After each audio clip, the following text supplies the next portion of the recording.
다 함께 찬송가 478장 참 아름다워라 찬양하시면서 하나님께 예배를 드리기 위한 우리의 마음을 준비하겠습니다.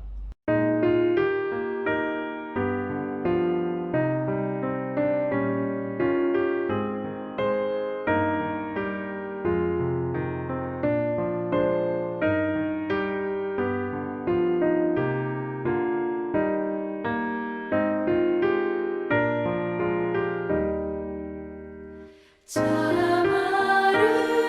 아름다워라 주님의 세계는 저 솔로몬의 옷보다 더 고운 백합화 주 찬송하는 듯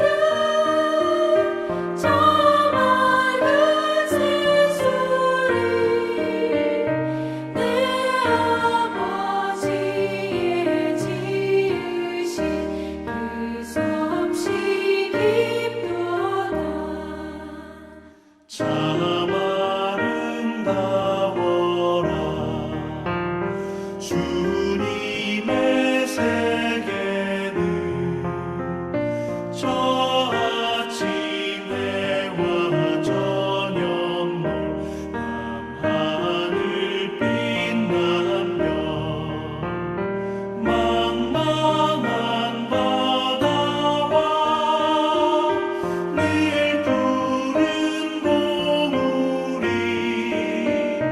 다 주 하나님 영광을 잘 드러내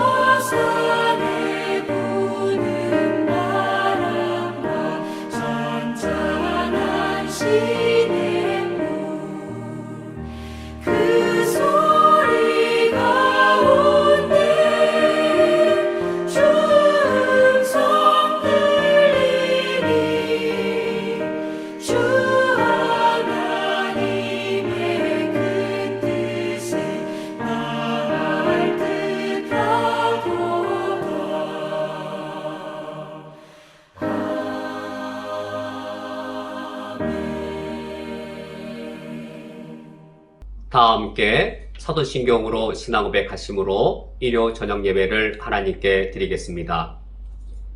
전능하사 전지를 만드신 하나님 아버지를 내가 믿사오며 그 외아들 우리 주 예수 그리스도를 믿사오니 이는 성령으로 잉태하사 동정녀 마리아에게 나시고 본디오 빌라도에게 고난을 받으사 십자가에 못 박혀 죽으시고 장사한 지 사흘 만에 죽은 자 가운데에서 다시 살아나시며 하늘에 오르사 전능하신 하나님 우편에 앉아 계시다가 저리로서 산 자와 죽은 자를 심판하러 오시리라. 성령을 믿사오며 거룩한 공회와 성도가 서로 교통하는 것과 죄를 사하여 주시는 것과 몸이 다시 사는 것과 영원히 사는 것을 믿사옵나이다. 아멘. 하나님 아버지시여, 우리를 구원하셔서 하나님을 예배하는 자로, 주님을 섬기는 주의 백성으로, 주님의 사랑받는 자녀로 삼아주신 것을 감사드립니다. 이 시간 주님의 그 은혜에 감사하여 주님께 영광을 돌려오니 우리의 예배를 받아주시옵소서. 예수 그리스도의 이름으로 기도합니다. 아멘. 다 함께 찬송가 94장 주 예수보다 더 귀한 것은 없네 함께 찬양하시겠습니다.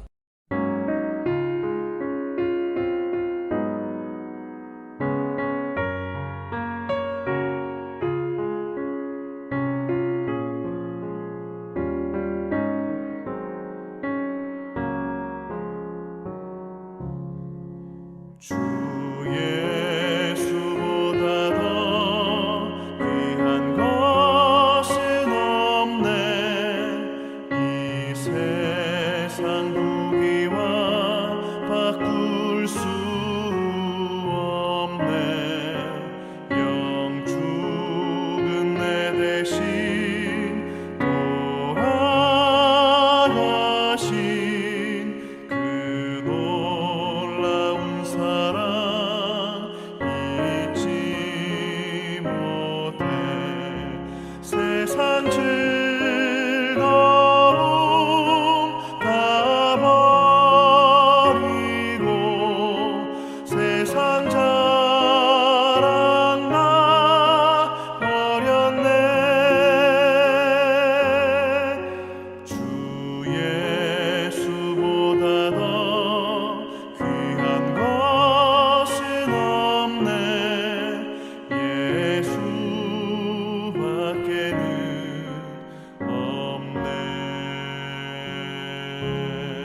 이제 우리가 마음을 합하여서 합심기도 하겠습니다. 먼저 쿠웨이트의 코로나 극복을 위하여 기도를 부탁드립니다. 쿠웨이트의 코로나 백신의 접종이 신속하고 안전하게 이루어질 수 있도록 쿠웨이트에 매일 1000명이 넘는 코로나 확진자의 수가 줄어들 수 있도록 라마단 기간 동안에 코로나 확진자가 급증하지 않을 수 있도록 우리 교회를 위하여 기도를 부탁드립니다. 우리 교회가 영상 예배의 시기에도 예배 공동체 역할을 잘 감당할 수 있도록 올 초에 계획한 모든 구제와 선교의 사역을 충실히 감당할 수 있도록 교육자가 없는 상황 속에서도 주일학교 선생님들의 사랑과 섬김으로 인하여 소중한 열매들이 맺힐 수 있도록 세계 평화를 위하여 기도를 부탁드립니다. 미국에서 아시아계를 비롯한 모든 인종의 차별 행위가 사라지도록 미얀마의 민주화가 속히 이루어지며 군부의 무력 진압이 중단될 수 있도록 세계 난민을 섬기는 유엔 난민기구와 NGO 단체들을 위하여 이 시간 합심하여 기도하겠습니다.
하나님 아버지시여, 코로나로 인하여 전 세계 모든 사람들이 아픔과 깊은 절망 가운데 놓여 있사오니 우리 인류를 불쌍히 여겨 주시옵소서.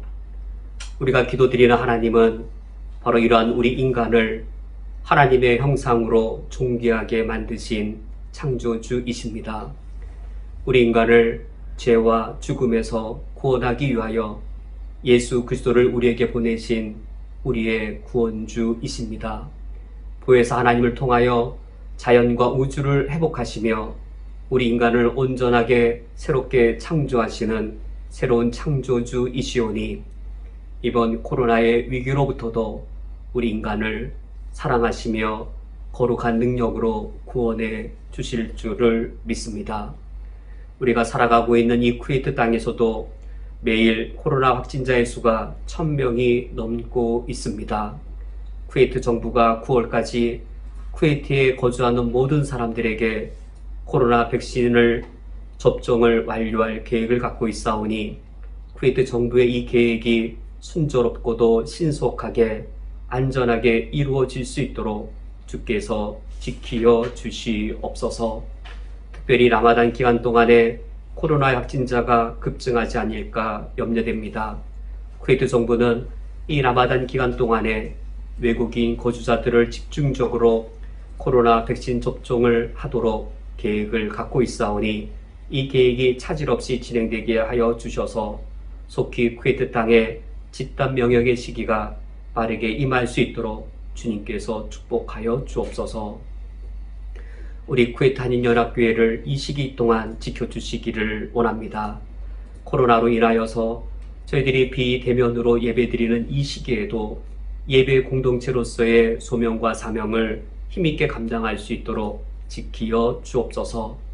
예수 그리스도는 온 인류의 구원주로 오셨사오니 저희들이 무슬림 땅에서 하나님을 유일하신 창조주로 고백하며 예수 그리스도를 온 인류의 유일한 구주로 예배하는 그 사명을 신실히 감당할 수 있도록 우리 교회를 보존하시며 지키어 주옵소서. 올 초에 우리가 구제와 선교에 대하여 계획을 세웠사오니 하나님께서 우리의 계획을 승인하여 주시어서 모든 구제와 선교의 사역을 위하여 하나님이 이끌어가 주심으로 하나님 아버지 앞에 계획 세운 바가 주님이 친히 이루어 주심으로 차질 없이 이루어질 수 있도록 보호하여 주옵소서. 현재 우리 교회에 주일학교 우리 어린이들과 청소년들을 담당하는 교육자가 없는 상황에 있습니다. 어린이 부서에 또 우리 청소년 부서에 부장님들과 선생님들께서 사랑과 귀한 섬김으로 우리 어린이들을 그리고 청소년들을 섬기고 계시오니 그 열매가 매우 소중하며 장차 아름답게 맺힐 줄 기대합니다. 우리 부장님들과 선생님들을 축복하여 주시고 용기와 힘을 날마다 더하여 주시옵소서. 하나님 아버지시여, 세계의 평화를 위하여 간구하오니 지금 미국 땅에 특히 우리 한국인을 비롯하여 아시아계 사람들을 차별하는 인종차별이 더욱더 심해지고 있습니다. 미얀마 땅에는 여전히 오늘도 군부의 무력 진압이 자행되고 있습니다. 속히 이 세상 위에, 전 세계 위에 모든 인종차별 행위가 그쳐지게 하여 주시옵고 미얀마의 민주화가 속히 이루어질 수 있도록 축복하여 주옵소서. 세계 난민을 섬기는 유엔 난민기구와 NGO 단체들을 하나님의 선한 섭리로 보호하여 주시어서 가장 힘없고 연약한 상황에 놓여 있는 난민들을 섬길 때에 하나님의 자비와 주의 선하심이 충만히 미치게 하여 주옵소서. 예수 그리스도의 이름으로 기도합니다. 아멘. 성경 봉독하겠습니다. 오늘 성경 말씀은 창세기 14장 21절부터 24절까지의 말씀입니다. 오늘 성경 말씀을 제가 봉독해 드리겠습니다. 소돔 왕이 아브라함에게 이르되 사람은 내게 보내고 물품은 내가 가지라. 아브라함이 소돔 왕에게 이르되 천지의 주제이시오 지극히 높으신 하나님 여호와께 내가 손을 들어 맹세하노니 내 말이 내가 아브라함으로 치부하게 하였다 할까 하여 내게 속한 것은 실 한 오락이나 들매끈 한 가닥도 내가 가지지 아니하리라. 오직 젊은이들이 먹은 것과 나와 동행한 아넬과 에스골과 마물의 분깃을 제할지니 그들이 그 분깃을 가질 것이니라. 아멘. 다 함께 기도하고 말씀을 듣겠습니다. 하나님 아버지시여, 아브라함의 하나님이 곧 나의 하나님이십니다. 오늘 창세기 말씀을 통하여 우리가 만나게 되는 아브라함의 하나님은 곧 나의 하나님이시오니 우리가 섬기는 하나님이 어떤 하나님인지 바르게 알게 하여 주시옵고 하나님을 아는 우리의 지식이 바르게 될수록 하나님을 섬기는 우리의 동기와 목적이 바르게 되게 하여 주옵소서. 예수 그리스도의 이름으로 기도합니다. 아멘. 하나님께서 아브라함을 처음 부르실 때에 두 가지의 축복을 약속하셨습니다. 하나가 이제 자녀가 없던 아브라함에게 후손을 번성하게 주시겠다라는 약속과 또 하나는 아브라함의 후손들에게 가나안 땅을 주시겠다라는 약속이었습니다. 이런 약속으로 아브라함의 이야기가 시작되었다면 아브라함의 이야기의 종결은 하나님의 약속이 성취된 것이죠. 그래서 약속이 성취된 것으로 끝난다면 이 중간 과정은 어떻게 진행될까요? 약속이 주어져서 약속이 성취되는 것으로 끝난다면 이 중간 과정은 하나님의 약속이 실현되는 것에 여러 장애물, 방해 요소, 그것들이 개입되는 것. 그래서 아브라함이 하나님의 약속을 믿지 못하고 실패를 하거나 또는 아브라함이 하나님의 약속을 굳게 믿거나 이런 이야기들이 얽히고 설켜서 이제 아브라함의 이야기가 전개되고 있습니다. 그러므로 아브라함의 이야기는 두 가지 요소에 다 걸립니다. 땅과 관련된 요소에 어떤 사건이나 시험이 관련되거나 또는 아들의 요소와 관련된 시험이나 사건들입니다. 이 두 이야기가 이제 개입되면서 하나님의 약속이 위협을 받거나 좌절되거나 아브라함이 그 약속을 믿거나 이제 이렇게 진행되어져서 아브라함의 모든 이야기는 아들과 관련되어지거나 또는 땅과 관련되어진 이야기로 아브라함의 전체 이야기가 진행이 되어집니다. 그러면 이 아들은 어떤 특성을 갖고 있는 문제일까? 땅은 또 어떤 특성을 갖고 있는 문제일까? 하나가 믿음의 대상이라면 하나는 어떤 사랑의 대상, 소중히 여길 대상입니다. 아들은 믿음의 대상일까요? 아니면 사랑의 대상일까요? 아들 없으면 정말 못 살죠. 이때 아들로서 못 산다 했을 때 아들을 믿고 산다는 것보다도 아브라함에게 가장 소중한 대상, 아브라함에게 정말 자기 생명보다도 아깝지 아니할 대상, 그런 사랑의 대상, 사랑 또는 소망의 대상이죠. 아들을 바라보고 아들을 없으면 무슨 소망을 살까요? 그래서 이 아들의 문제가 아브라함에게는 어떤 소망의 대상, 사랑의 대상으로 여기는 대상이라는 측면에서 하나님의 약속을 위협하는 그런 또 이 측면들이 있다면 땅은 어떤 사랑의 대상이라기보다도 내가 믿고 살아갈 또 의지하고 살아갈 믿음의 대상과 관련되어져서 시험들이나 사건들이 일어나게 되어집니다. 우리가 아브라함의 이야기를 전체로 한번 읽어보면 아브라함의 그 초기에는 너 아들을 하나님보다 더 사랑할래? 뭐 이런 시험은 오히려 후반부에 주로 오죠. 후반부에 주로 나타나고 너 하나님 믿고 살래? 세상 믿고 살래? 그러니까 믿고 살아가야 될 믿음의 대상으로서 이제 땅이 하나님의 위치에 놓여지는 그런 시험들을 하게 됩니다. 너 하나님 믿고 살래? 땅 믿고 살래? 그래서 이제 이 아브라함의 그 주로 갈대아 땅을 처음 떠난 이후에는 땅과 관련되어진 그런 훈련들을 받습니다. 왜냐하면 땅이 하나님의 역할을 하거든요. 아직 오늘날에도 우리에게 땅은 하나님의 역할을 많이 하죠. 땅을 샀는데 이것이 대단히 뭐 2배, 3배, 5배로 땅값이 오른다. 이때 우리가 한 달, 2달 열심히 노동해서 번 돈으로는 먹고 살기 바쁜데 이렇게 집이나 땅을 사두면 벌써 2배로 올랐는데 10년 뒤는 더 올라갈 거다라고 하면 지금에 있어서 재테크 수단으로 지금 돈만 주는 것이 아니라 내 미래의 안정까지 보장해 주는 거죠. 오늘날도 이런 땅과 집, 부동산이 하나님 역할을 한다면 아브라함도 마찬가지인 것이죠. 아브라함에게 너 하나님 믿고 살래? 땅 믿고 살래?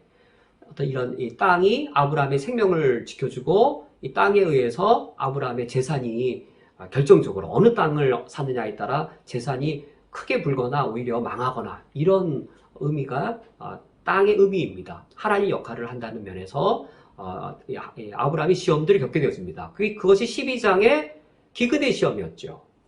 땅 믿고 살래, 하나님 믿고 살래. 이때는 아브라함이 실패를 하고 애굽 땅으로 내려갑니다. 하나님이 없어도 애굽 땅이면 좋은 땅을 만나면 내가 살 수 있다라고 아브라함이 그 당시에는 생각했겠지만 아브라함은 이 애굽 땅에서의 실패를 통해 하나님이 어떤 분인지를 알게 됩니다. 이게 결정적으로 중요한 요소입니다. 우리가 아브라함의 일생을 살펴보면서 확인을 하는 아주 중요한 사실이 뭐냐면 아브라함의 믿음 성장은 감정이 뜨거워지는 감정이 평화로워지는 그 차원이라기보다도 하나님을 알아가는 지적인 요소가 더 결정적입니다. 아브라함이 하나님을 알아갑니다. 애굽의 실패를 통하여서 아브라함이 하나님을 결정적으로 알아갑니다. 그 당시의 신은 지역신의 개념이어서 아브라함은 하나님의 보호와 섭리가 가나안 땅 바깥으로 나가면 애굽 땅까지는 미치지 못해서 거기는 하나님의 보호를 받을 수 없다라고 그 당시에 신관념으로 갖고 있었을 텐데 전혀 아니었습니다. 바로는 단순히 인간이 아니라 태양신의 아들이어서 태양신과 동급인데 그런 애굽의 강력한 신들이 여호와 앞에 혼쭐나는 모습을 보면서 내가 믿는 하나님이 얼마나 크신 하나님이신지를 아브라함이 결정적으로 알게 됩니다. 하나님이 얼마나 크신 하나님일 뿐만 아니라 인지뿐만 아니라 하나님의 신실하심도 아브라함이 또 경험하게 되죠. 자신은 불신실했지만 하나님과 약속을 지키지 않았지만 그럼에도 불구하고 하나님은 자신의 약속을 지켜서 애굽에서 가나안 땅에 들어왔을 때 금가은이 풍부한 상태로 되어져 있는 그 상태로 창세기 13장이 시작되어집니다. 창세기 13장에서 우리가 지난주 살펴본 대로 목초지가 부족한 문제가 발생합니다. 이 목초지가 부족한 문제도 땅과 관련된 시험인 것이죠. 땅을 의존해야 먹고 살 수 있습니다. 유목민들이 땅을 의존하지 않고 어떻게 살 수 있을까요? 농민에게 땅이 유목민에게 목초지가 그들의 생명과 풍요를 결정해주는 결정적인 하나님 역할을 하는데 아브라함이 애굽의 실패를 통해서 이제는 조건 삼지 않는 그 신앙으로 성장했습니다. 하나님을 아는 지식이 늘었기 때문입니다. 하나님을 아는 지식에 있어서 더 바르게 되었고 바른 지식이 더 성장했기 때문입니다. 그래야 아브라함은 가나안 땅에 남는 것을 결정을 하고 롯과 분가를 하게 됩니다. 이처럼 창세기 12장에서는 가뭄의 시험이 있었고 13장에서는 목초지가 부족한 문제가 있었습니다. 둘 다 땅과 관련되어진 그런 시험이었습니다. 14장, 오늘 살펴볼 이 사건은 어떤 사건인가? 오늘 14장에서는 땅과 관련될까? 아니면 아들과 관련될까? 과연 무엇과 관련될 것인가? 한번 우리가 창세기 14장 1절에서 9절까지 살펴보시고 한번 14장은 과연 이 땅과 아들 이 둘 중에 어디와 관련되어진 사건인가? 한번 확인해 보시기 바랍니다. 창세기 14장은 24절로 구성되어져 있는데 10절 이후부터 10절부터가 본격적인 이야기입니다. 10절 이후가 본격적인 이야기라면 1절부터 9절까지는 10절의 본격적인 이야기를 위해 이 이야기를 설명하기 위한 서론입니다. 서론이 무려 24절 중에 무려 9구절이나 서론의 역할을 하고 있고 우리가 이제 나중에 결론을 다 보고 나면 이래서 서론이 길었구나. 서론을 9절 이 긴 분량으로 한 이유가 바로 여기 있구나라고 하는 것을 우리가 확인할 수 있는데 한번 다 보시겠습니다. 1절과 2절에 보면 가나안 땅에 전쟁이 일어나게 됩니다. 가나안 땅 밖이라고 해야 될까요? 그 북부 지역에 아람 지역이겠죠. 지금의 시리아 정도가 될 것 같습니다. 시리아 지역, 그 북쪽 지역에 거기에 강력한 군사 4개 국가의 왕들이 연합을 하였습니다. 그래서 4절에 보면은 당시에라고 하면서 4개의 왕의 이름이 나오는데 시날왕 아무라벨, 엘라살 왕 아리옥, 세 번째 엘람왕 그돌라오멜, 이 그돌라오멜이 중심 인물이 되었습니다. 그리고 고임왕 디다리, 이 4개국은 지도상으로 보면 이제 팔레스타인 땅이 이렇게 길게 되어 있다면 위쪽이 시리아 지역이죠. 다메섹도 있고 또 위쪽에 있는 4개 연합국이 남쪽으로 공격하여 온 겁니다. 그래서 2절에 보면 5개국이 있는데 이 5개국은 이 가나안 땅에 있는 5개 국가입니다. 도시 국가들이죠. 그래서 2절에 보면 소돔왕 베라, 고모라 왕 비르사, 아드마 왕 시납, 스보임 왕 세메벨, 벨라곳, 소아랑 이렇게 5개 연합국이 이제 전쟁을 하기 위해 모이게 됩니다. 전쟁을 하러 모인 장소는 3절에 이들이 다 시팀 곧지아기 곧 지금의 여매에 모였더라. 가나안 땅에 이처럼 이제 거대한 규모의 전쟁이 일어났습니다. 이 당시의 전쟁은 국가 간의 전쟁이라기보다도 그 국가가 섬기는 신들의 전쟁이었습니다. 이를테면 하늘신을 섬기는 도시와 달신을 섬기는 도시가 전쟁을 하면 이 왕들의 전쟁이 아니고 하늘신과 달신의 전쟁입니다. 그래서 수메르 지역에 보면 가장 높은 신이 하늘신이었다가 달신을 숭배하던 국가가 이 수메르를 멸망시킨 다음에는 그 다음에는 이 국가의 최고의 신의 자리가 하늘신이 지위가 떨어지고 달신이 최고의 신의 자리로 올라가게 됩니다. 이처럼 고대 근동에서 신들의 지위가 이처럼 바뀌는 이유는 각 신마다 수호신들이 있습니다. 각 도시마다 수호신들이 있고 국가 간의 전쟁은 그 수호신들 간의 신들의 전쟁이었기 때문입니다. 그러므로 지금 이루어지는 북쪽의 4개국, 남쪽의 5개국의 이 전쟁은 국가 간의 전쟁이라기보다도 고대 근동의 관념에 있어서는 신들의 전쟁이 일어난 겁니다. 세계 전쟁이 일어난 거죠. 세계 전쟁이 일어났고 가나안 땅의 세계 전쟁이란 세계의 신들의 전쟁이 일어나게 되었습니다. 그러면 왜 이 전쟁이 일어나게 되었는가? 그 이유가 4절에 나와 있습니다. 4절에 이들이 12년 동안 그돌라오멜을 섬기다가 그 1절에 언급된 세 번째 왕 엘람왕이 그돌라오멜인데 여기 4절의 이들이란 그 2절에서 언급되어진 가나안 땅의 5개국들이죠. 5개 도시국가, 소돔이 포함되어진 그들이 12년 동안 그돌라오멜을 섬기다가 제13년에 배반한지라. 그러니까 12년 동안은 조공을 꼬박꼬박 바치다가 자신들도 이제 부유해지니까 더 이상 이제 조공 바치는 것을 13년째 중단한 것이죠. 그러자 5절 상반절 제14년에 그돌라오멜과 그와 함께한 왕들이 나와서 그래서 이 그돌라오멜도 자신과 동맹을 맺은 다른 세계 국가의 그 군사력을 합세하여서 지금 배반한 가나안 땅의 그 왕들을 징벌하기 위해 내려왔습니다.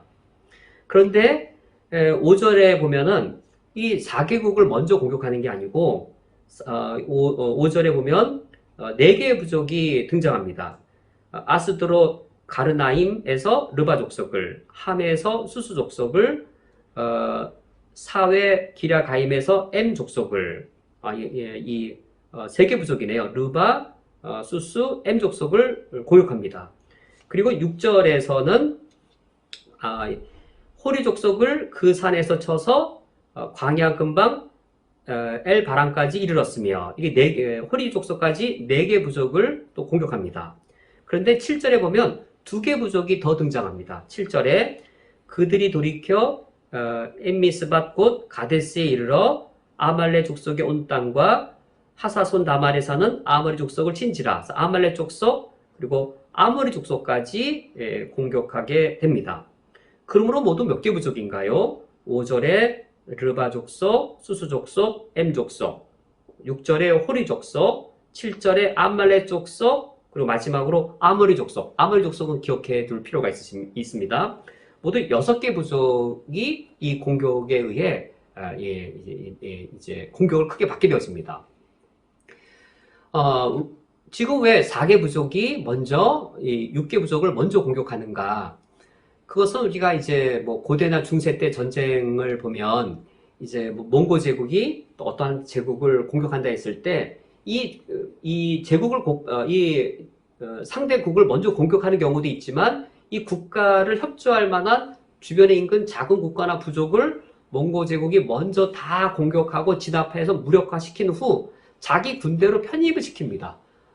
내 말을 듣고 같이 공격하자. 그래서 이 메인으로 삼는 이 국가를 점령하는데 마찬가지 방식인 것이죠.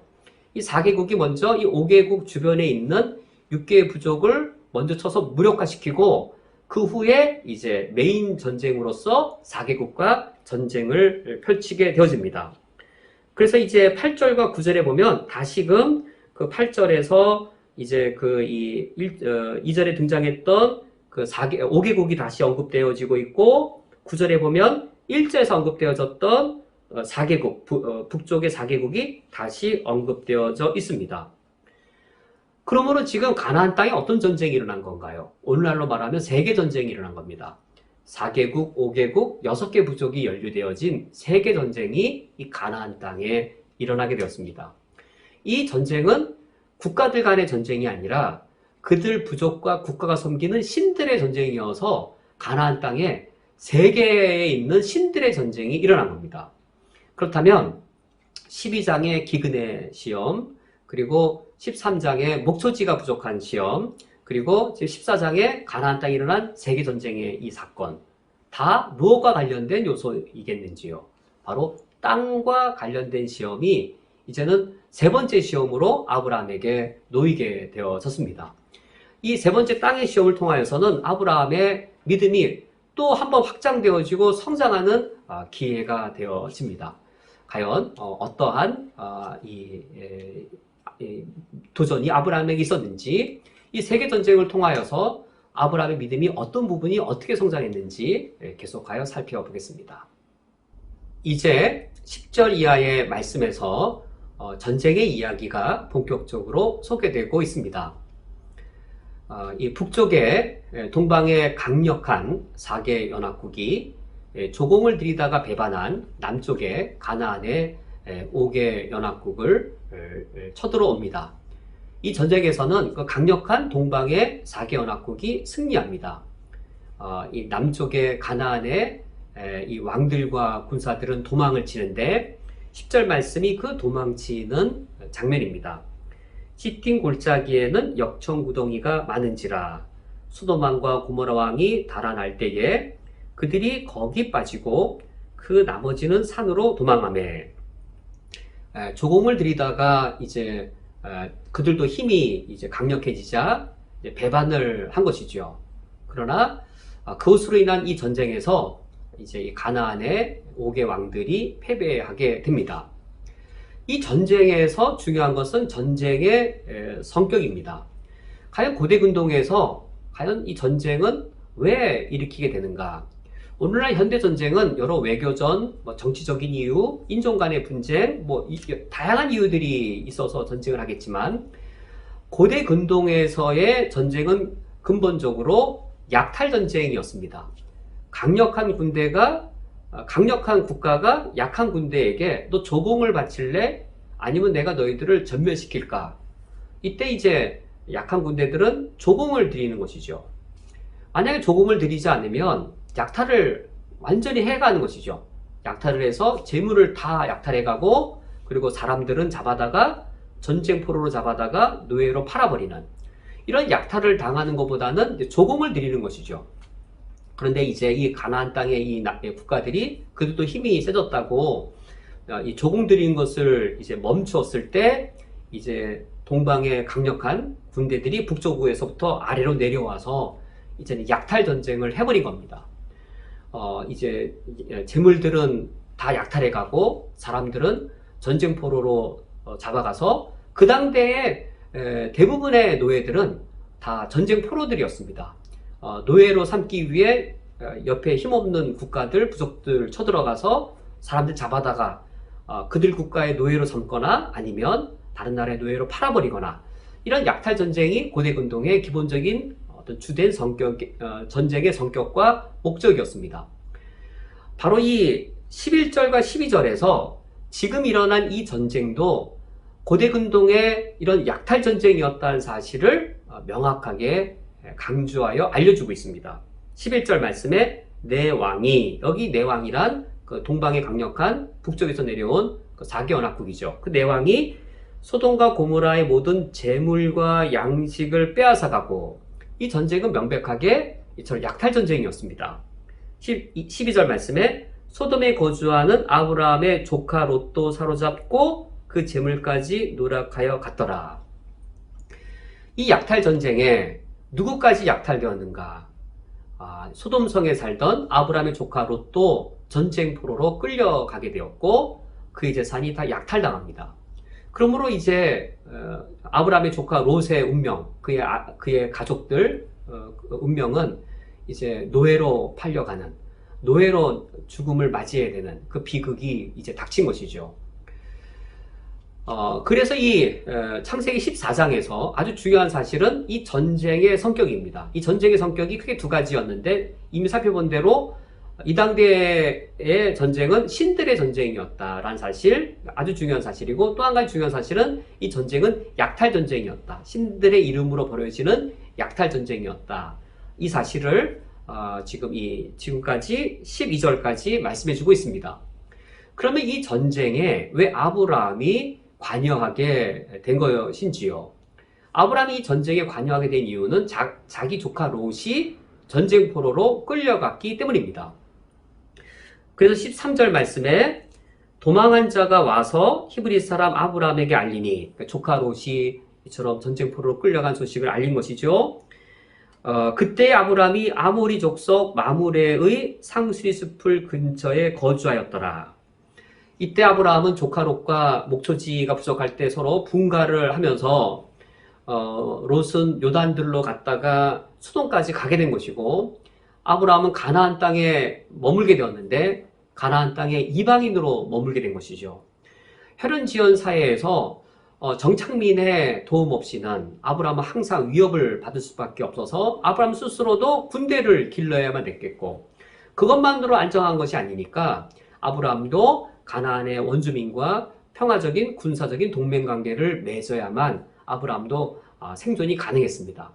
아브라함은 그 당시 그 아모리 족속의 마므레 가문이 관할하던 그 땅 중에 상수리 숲을 근처에 이제 아브라함이 머물게 됩니다. 이것은 이제 그 마므레 가문과 아브라함이 서로 군사적으로 동맹관계 맺었음을 알 수 있는 것이죠. 13절 하반절에 마므레는 에스골의 형제요 아넬의 형제라. 이들은 아브라함과 동맹한 사람들이더라. 이제 아브라함이 조카 롯을 구출하기 위해 이제 이 전쟁에 가담하게 되었습니다. 이때 자신과 동맹을 맺은 아모리 족속의 이 세 가문 마므레, 에스골, 아넬과도 함께 가는데, 이 아모리 족속의 이 세 가문들 마므레, 에스골, 아넬은 왜 아브라함과 함께 가게 되는 것인지요? 물론 동맹관계를 맺었기 때문에 가는 것이지만 단지 그 이유만이라기보다는 우리가 이미 살펴본 것이 있습니다. 아모리 족속, 마므레가 아모리 족속의 가문인데, 이미 그 동방의 4개 연합국이 이 가나안의 5개 연합국을 쳐들어가기 전에 먼저 그 주변에 있던 6개 부족을 먼저 침략을 해서 무력화시켰습니다. 그 중에 6개 부족 중에 마지막 6번째로 언급된 부족이 바로 7절의 아모리 족속입니다. 7절에 하사손 다말에 사는 아모리 족속을 친지라. 자신의 이 아모리 족속도 이처럼 침탈을 당한 상황이었기 때문에 자신과 동맹한 이제 아브라함과 동행하면서 조카 롯을 구출하는 작전에 함께 참여하게 됩니다. 이제 아브라함이 자기 조카 롯을 구출하기 위해 이 강력한 동방의 4개 연합국을 상대로 이제 전쟁을 벌이는데 당연히 전면전일 수는 없는 것이죠. 아브라함의 군사력이라고 해봐야 14절 말씀에 아브라함이 그의 조카가 사로잡혔음을 듣고 집에서 길리고 훈련된 자 318명을 거느리고 단까지 쫓아가서, 아브라함의 이 군대가 이 당시에 318명이라는 사실은 아브라함도 상당히 한 가문에 있어서는 큰 규모인 것을 알 수 있습니다. 그러나 이 318명, 당시로서는 큰 군대이겠지만 한 가문으로서는 4개 연합국을 상대하기에는 턱없이 적은 군사력이었을 것이고, 또 자신의 동맹한 이 세 가문을 합치더라도 이 국가의 연합군과 상대하기에는 턱없이 적은 군사력입니다. 그래서 15절 말씀을 보면 그와 그의 가신들이 나뉘어 밤에 그들을 쳐부수고 다메섹 왼편 호바까지 쫓아가 라고 되어 있어서, 아브라함이 이제 이 당시 공격한 것은 이 4개 연합국을 전체로 상대로 하여 전면전을 펼쳤다라고 볼 수는 없는 것이죠. 4개 연합국 중에서 과연 어느 국가의 어느 군단이 내 조카 롯을 포로로 끌고 가고 있는가? 아브라함의 목적은 4개 연합국을 무너뜨리는 게 목적이 아니고 조카 롯만 구출하면 되는 것이죠. 그게 아브라함의 목적이었습니다. 그러므로 아브라함이 정보력을 최대한 이용했을 것이고, 지금 조카 롯이 지금 어느 왕의 어떤 군단에 의해 지금 포로로 끌려가고 있습니다라는 정보를 파악했을 것이고 그 정보를 파악하고 쫓아갑니다. 쫓아간 곳이 14절에 318명을 거느리고 단까지 쫓아가서라고 해서 단까지 쫓아갑니다. 이 단이란 곳이 어느 쪽이냐면 이 북쪽에 있는 지역인데 우리가 성경을 읽을 때 단에서부터 브엘세바까지 뭐 이런 표현을 우리가 듣습니다. 그때 단입니다. 우리나라식으로 바꿔 말하면 백두에서 한라까지. 우리가 백두에서 한라까지라고 하면 어떤 의미로 쓰여지나요? 백두, 북쪽에 있는 가장 높은 산이고 한라, 남쪽에 가장 높은 산인데 대략 북쪽 제일 끝이고 대략 남쪽 제일 끝이어서 백두에서 한라까지라고 하면 우리나라 전체인 것이죠. 단에서부터 브엘세바까지. 단이 북쪽이고 브엘세바가 남쪽. 이런 개념이어서 우리식으로 말하면 백두에서 한라까지와 같은 그런 어구입니다. 상당히 높은 지역, 북쪽 지역까지, 먼 지역까지 수백 킬로미터 아니면 그 이상을 아브라함이 이제 정보력을 파악해서 단을 향해서 간 것이죠. 그리고 15절 보면은 어디까지 가냐면 단에서부터 더 북쪽으로 다메섹 왼쪽 호바까지 쫓아갔다가 되어 있는데 다메섹이 지금 시리아의 수도 다마스커스입니다. 상당히 북쪽 위쪽까지 동방 지역 깊숙한 지역까지 이 아브라함이 아람의 본거지까지 쳐들어간 것을 알 수 있습니다. 근데 이것이 전면전이 아니라 가신들을 나누어 밤에 그들을 쳐부수고라고 하여서 정보력을 통해서 조카 롯이 포로 사로잡혀 있는 그 곳을 공격을 하되 밤에 야간 기습 공격을 통해서 조카 롯을 구출해 온 것을 알 수 있습니다. 이 전면전이 아니고 전 조카 롯을 구하기 위해 아주 아브라함이 목숨을 걸고 이제 이와 같이 담대하게 전쟁을 펼치고 승리를 하게 되었습니다.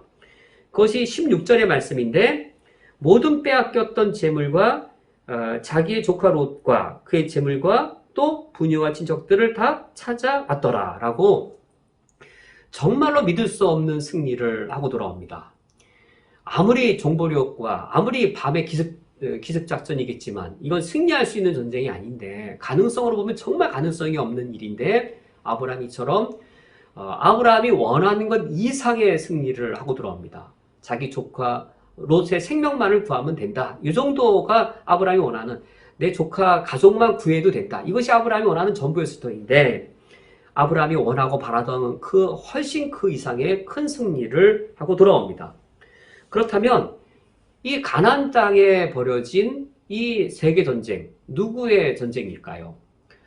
이 가나안 땅에 벌어진 이 전쟁의 성격이 두 가지입니다. 신들의 전쟁이고 약탈 전쟁인데 이 약탈 전쟁, 가나안 땅에 벌어진 북쪽의 이 동방의 아람 지역의 국가들 4개국이 내려오고 그리고 가나안 지역의 5개 국가가 연합을 하였고 또 인근의 6개 부족이 연루되어진 정말 이 세계 전쟁, 세계의 신들의 전쟁에서 동방 국가의 신들이 동방 국가의 신들이 승리한 전쟁입니다.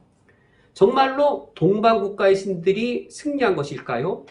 아브라함이 이 전쟁의 승리를 통해 이 전쟁의 승리는 동방 국가의 신들이 가나안의 신들을 물리친 정도가 아니고 동방의 신들은 가나안의 신들을 물리쳤고 가나안의 신들을 물리친 그 동방의 신들을 아브라함의 하나님 여호와가 물리쳤다. 그러므로 이 가나안 땅에서 전쟁의 최고의 신, 전쟁의 승리의 신, 그 신은 여호와이다. 이것이 드러난 사건이었습니다. 이 전쟁의 승리는 과연 누구의 승리인가? 어느 신의 승리인가? 그돌라오멜이 섬기는 그 도시국가의 신인가? 소돔이 섬기는 이 성의 신인가? 그 어떤 신도 아니고 아주 작아 보이는 아브라함이 섬기는 여호와, 그 하나님이 이 세계의 모든 신들이 연루된 전쟁에서 승리한 참된 신이다 라는 사실이 이 전쟁을 통해 드러나게 되었습니다. 이제 17절 이하가 이제 새로운 전쟁의 국면으로 드러납니다. 이제 전쟁이 끝났고 이제 아브라함의 승리로 끝났습니다.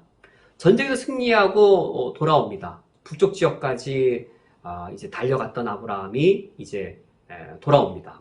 이때 17절과 18절에 전쟁에서 승리하고 돌아온 아브라함을 두 명의 왕이 맞이합니다. 이 두 명의 왕이 맞이하는데 17절에 보면 아브라함이 그돌라오멜과 그와 함께한 왕들을 처부수고 돌아올 때에, 여기 그돌라오멜이 언급된 걸 보면 아브라함이 이 동방의 4개 연합국을 상대로 전체적으로 공격한 것이 아니라 그 중에서도 이제 그돌라오멜, 엘림 왕 그돌라오멜이 조카 롯을 사로잡아 갔는데, 그돌라오멜과 이제 조카 롯을 사로잡았던 그돌라오멜의 군대들을 집중적으로 공격을 하여서 기습 작전을 통해 이제 조카 롯을 구해왔음을 우리가 추측해 볼 수 있습니다. 그때 돌아올 때에 17절 하반절, 소돔 왕이 사의 골짜기 곧 왕의 골짜기로 나와 그를 영접하고, 첫 번째 왕은 소돔 왕이었습니다. 그 이유는 이제 이 그돌라오멜이 주로 이 조카 롯을 비롯한 소돔 왕의 백성들을 포로로 끌고 가고 있었기 때문에 이제 소돔 왕이 나온 것이죠. 그런데 18절에 보면 소돔 왕뿐만 아니라 살렘 왕 멜기세덱도 나오는데, 그는 떡과 포도주를 가지고 나왔는데 그는 지극히 높으신 하나님의 제사장이었습니다. 소돔 왕과 살렘 왕 멜기세덱이 전쟁에서 승리하고 돌아온 아브라함을 영접합니다. 여기서 중요한 것은 이제 이 두 왕, 소돔 왕의 입에서 그리고 살렘 왕 멜기세덱 입에서 나오는 전쟁에 대한 해석입니다. 전쟁의 성격에 대한 해석입니다. 이 전쟁은 두 가지 성격이라고 했습니다. 신들의 전쟁이고 약탈 전쟁이었습니다. 과연 이 두 왕이, 살렘 왕 멜기세덱은 그리고 소돔 왕은 이 전쟁을 어떻게 해석하는가? 먼저 이제 19절 20절에 살렘 왕 멜기세덱이 이 전쟁에서 승리한 아브라함에게 축복하면서 이 전쟁을 이렇게 해석을 합니다. 19절에 그가 아브라함에게 축복하여 이르되 천지의 주제시요 지극히 높으신 하나님이여 아브라함에게 복을 주옵소서. 아브라함을 축복하는데 여기서 아주 중요한 사실은 살렘 왕 멜기세덱이 아브라함도 처음 들어보는 하나님의 이름을 부릅니다. 첫 번째 이름이 천지의 주제이고 두 번째 이름이 지극히 높으신 하나님, 히브리어로 엘 엘론 이름으로 하나님을 부릅니다. 천지의 주제란 그 의미가 하늘과 땅의 창조자 또는 하늘과 땅의 소유자, 이런 의미입니다. 천지의 주제는 통치자죠. 천지, 하늘과 땅의 주제, 통치자, 하늘과 땅의 창조자, 하늘과 땅의 소유주, 이런 의미의 이름으로 아브라함도 처음 들어보는 하나님의 이름을 부르고, 지극히 높으신 하나님, 이것이 히브리어로는 엘 엘론인데, 이 엘 엘론이란 이 고대 근동에 만신전들이 있습니다. 만신전에 이제 가장 높은 신이 최고 높은 탑에 그 이름이 있는 것이죠. 그 당대 달신이 가장 높으면 만신전 제일 높은 곳에 엘 엘론으로서 달신이 있는 것이고 또는 하늘신이 있는 것인데, 이 엘 엘론이라고 하는 지극히 높으신 하나님, 최고의 신의 자리로 그 이름으로 하나님을 부릅니다. 천지의 주제, 하늘과 땅, 존재하는 모든 공간이죠. 모든 지역이죠. 그 당대에는 지역신의 개념이어서 가나안의 신은 가나안만 다스리고 이집트의 신은 이집트만을 다스립니다. 그 지역신의 개념입니다. 해양민족은 바다의 신을 섬기고 산악민족은 산들을 섬기는 신들을 섬기고 지역신들의 개념입니다. 그러나 천지의 주제, 하늘과 땅 전체를 창조하셨고 그리하여 그 하늘과 땅의 소유주이고 천지의 주제로서 천지 전체를 다스리는 하나님, 천지의 주제라는 이름이 지금 이 상황에 정확하게 맞는 것이죠. 그래서 1절에서 9절, 왜 서론이 이렇게 긴가? 지금 여기에 4개국, 5개국, 6개 부족, 천지가 다 열거되어진 것이죠. 천지의 모든 지역의 신들이 함께 전쟁을 벌인 그 전쟁에 승리한 여호와, 천지의 주제라는 이름을 듣기에 합당한 것이죠.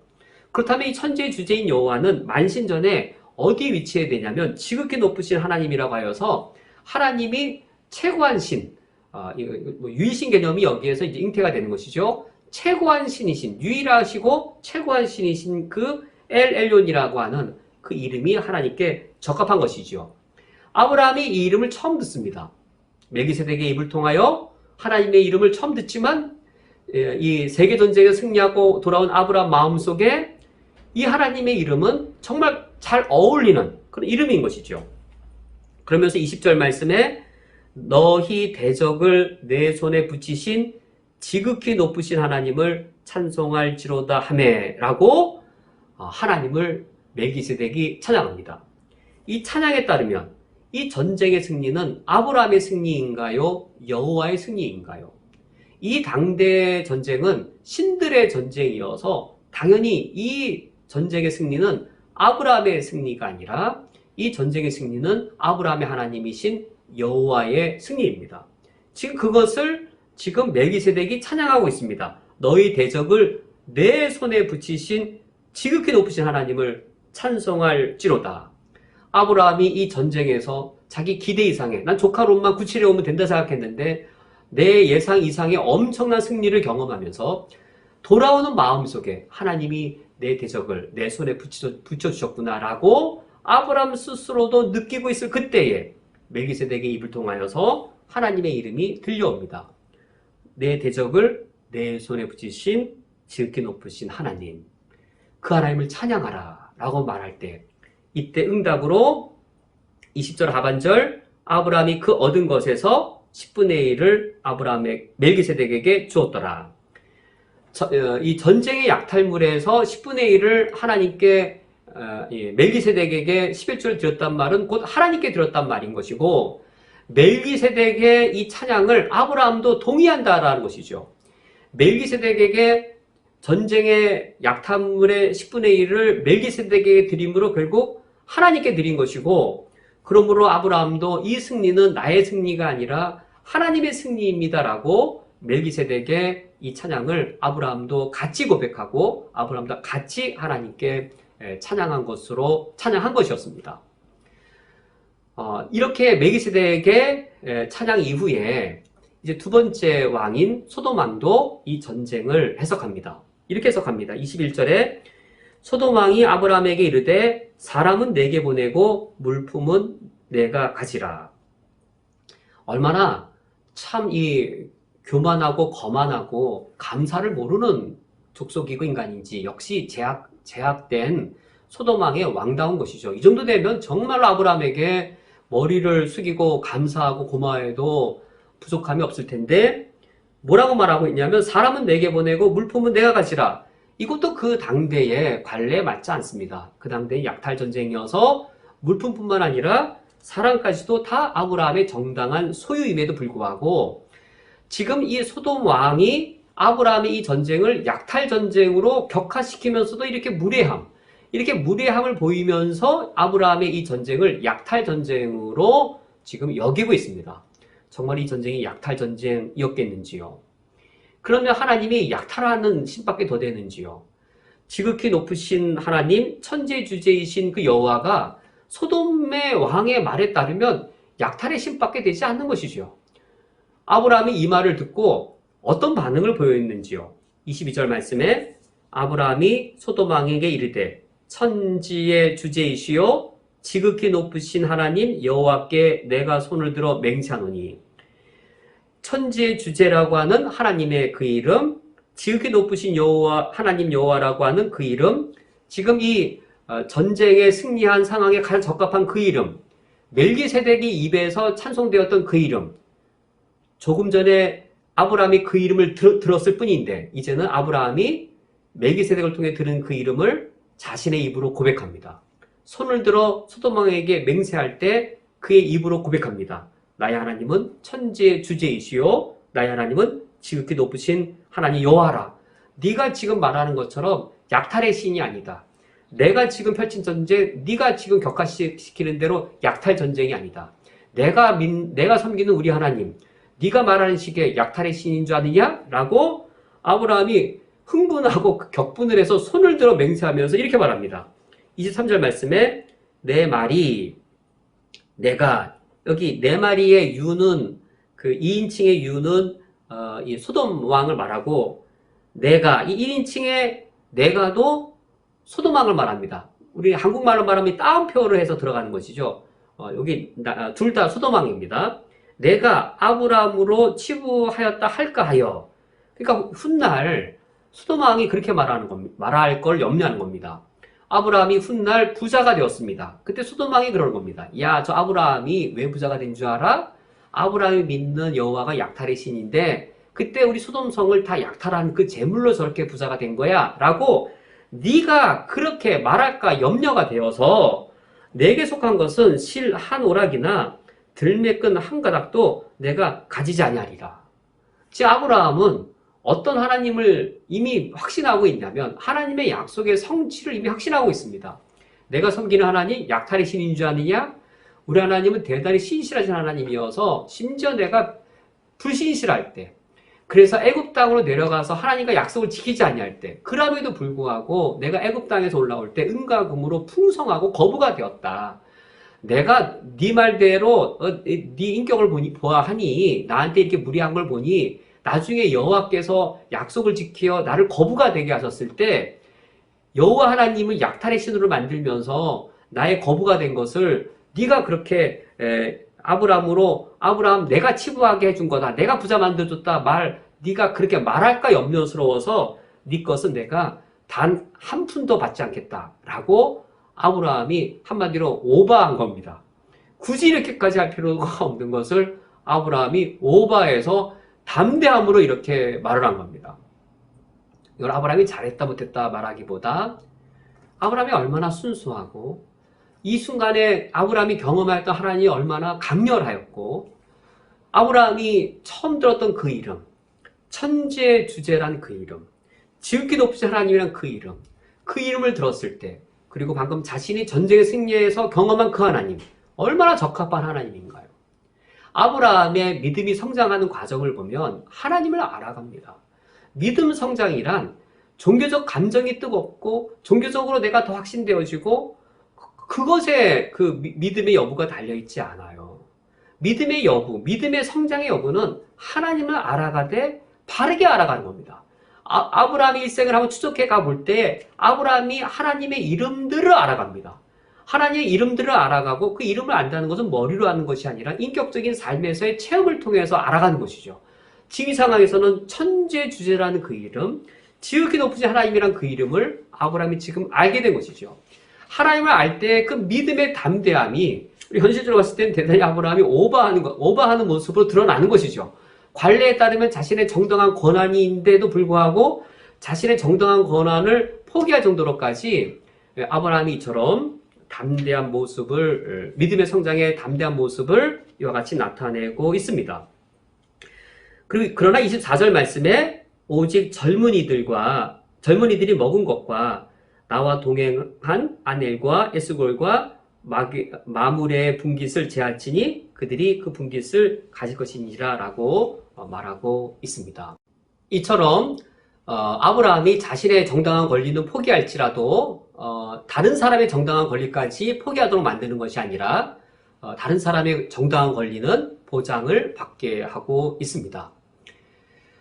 오늘 본문 말씀을 마치기 전에 한 가지 오늘 말씀을 살펴보면서 간략하게라도 언급해 보아야 할 것은 11조와 관련된 문제입니다. 아브라함의 이 11조의 모습을 보고서 이 아브라함도 하나님께 11조를 드렸으니 오늘날 신약시대 우리 그리스도인들도 11조 헌금을 드려야 된다라고 가르치는 경우들이 있습니다. 그것은 옳지 않습니다. 단적으로 말씀드리면 구약시대의 11조 제도와 신약교회의 11조 헌금은 서로 완전히 무관하다고 말하기는 어렵겠지요. 그러나 동일한 것은 결코 아닙니다. 뿐만 아니라 모세율법의 11조 제도와 그리고 모세율법이 세워지기 전에 창세기 14장의 아브라함의 11조 관례도 동일한 게 아닙니다.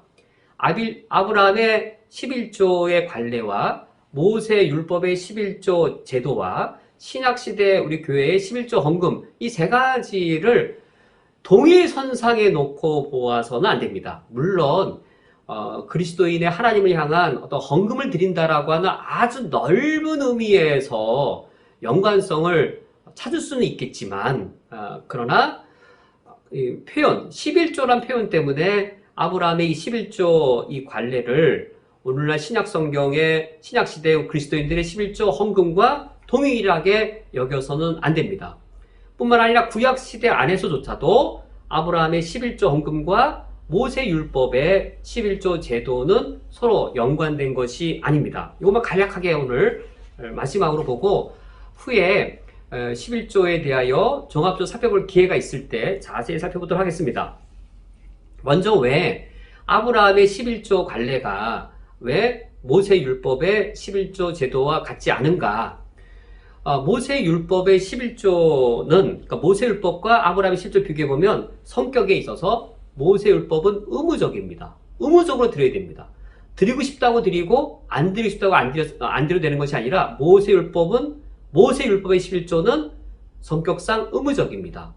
아브라함이 지금 의무적으로 멜기세덱에게 11조를 드린 것인가? 비교를 해보면 의무적인 것이 아니라 자발적이었습니다.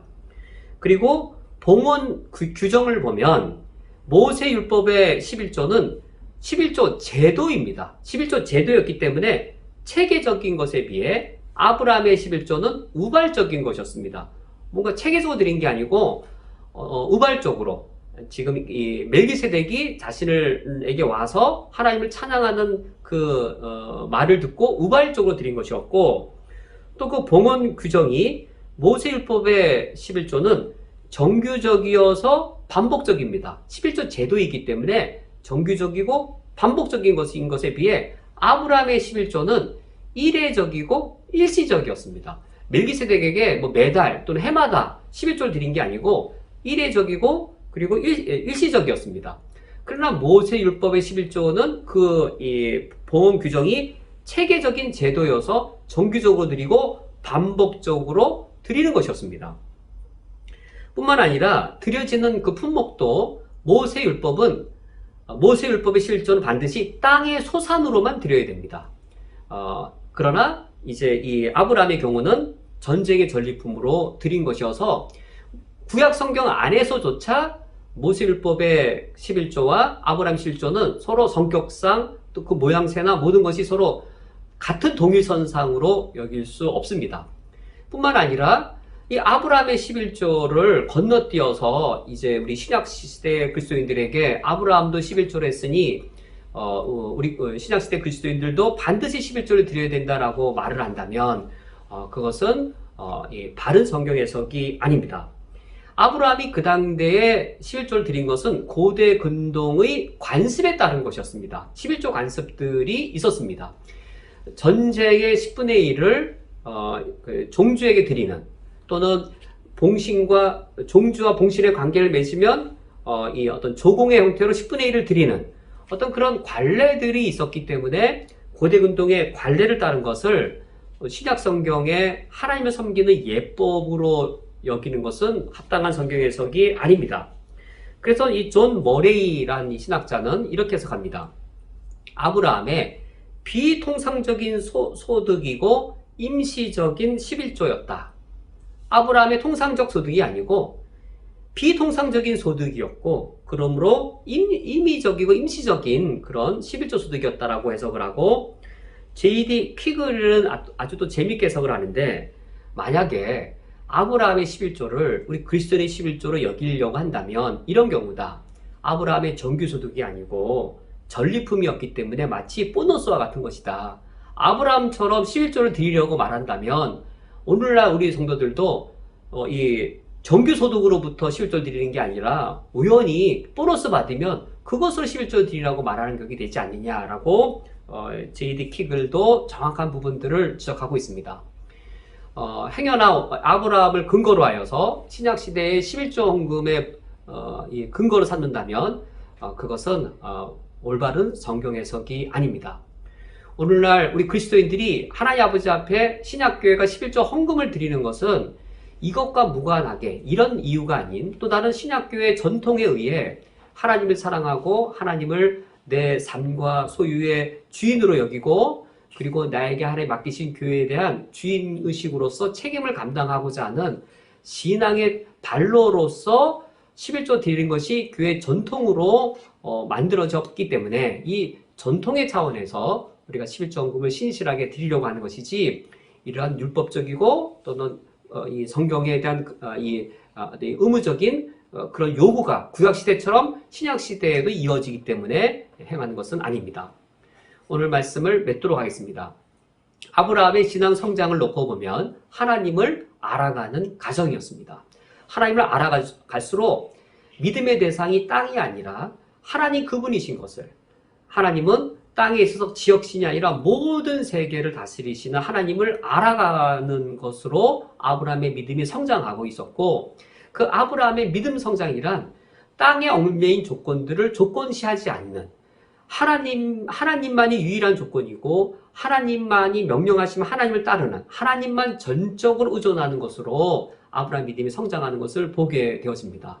우리들도 신앙생활 할 때에 하나님을 아는 지식이 성장하고, 그래서 내가 하나님의 이름을 고백하는 것, 내가 한국에서도 경험한 나의 하나님의 이름이 있다면 쿠웨이트에서도 내가 경험한 또 다른 하나님의 이름이 있어서 하나님을 알아가는 지식이 더 늘고 하나님을 더욱더 바르게 알아서 우리가 하나님을 더욱더 바르게 온전하게 섬길 수 있기를 주님의 이름으로 축원드립니다. 함께 기도하겠습니다. 하나님 아버지시여, 우리가 성경을 그릇되게 해석을 하면 기독교 신앙을 율법으로 그릇되게 만들어서 그릇된 엄격함을 가져다 줄 수도 있으며, 또 성경을 너무나도 자유롭게 해석하면 하나님께 아무런 헌금도 드리지 않아도 된다라고 또 그릇되게 신앙의 방종으로도 흘러갈 수 있사오니, 우리가 하나님을 바르게 알아서 하나님을 섬기는 것이 바른 동기와 바른 방법으로 하나님을 섬길 수 있도록 인도해 주옵소서. 아브라함이 하나님을 섬기는 그 과정이 하나님을 알아가는 과정이었고, 하나님을 아는 지식이 바르게 늘어갈 때에 더욱더 하나님을 바르게 섬긴 것처럼 우리의 신앙도 더욱더 하나님을 알아가는 바른 신앙 가운데 설 수 있도록 인도하여 주옵소서. 예수 그리스도의 이름으로 기도합니다. 아멘. 다 함께 주기도로 오늘 예배를 폐하겠습니다. 하늘에 계신 우리 아버지여, 이름이 거룩히 여김을 받으시오며 나라가 임하시오며 뜻이 하늘에서 이루어진 것 같이 땅에서도 이루어지이다. 오늘 우리에게 일용할 양식을 주시옵고, 우리가 우리에게 죄 지은 자를 사하여 준 것 같이 우리 죄를 사하여 주시옵고, 우리를 시험에 들게 하지 마시옵고 다만 악에서 구하시옵소서. 나라와 권세와 영광이 아버지께 영원히 있사옵나이다. 아멘.